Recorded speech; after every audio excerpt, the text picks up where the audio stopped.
Hello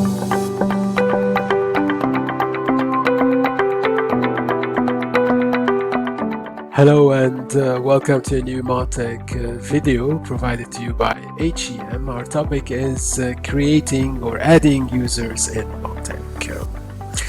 To do that, you have to click first on the setting wheel and then go for users.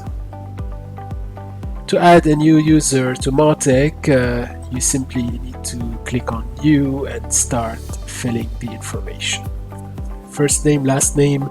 Of course, you have to decide on the role of the user, admissions or administrator. Give a username, add the email, and of course, add the password.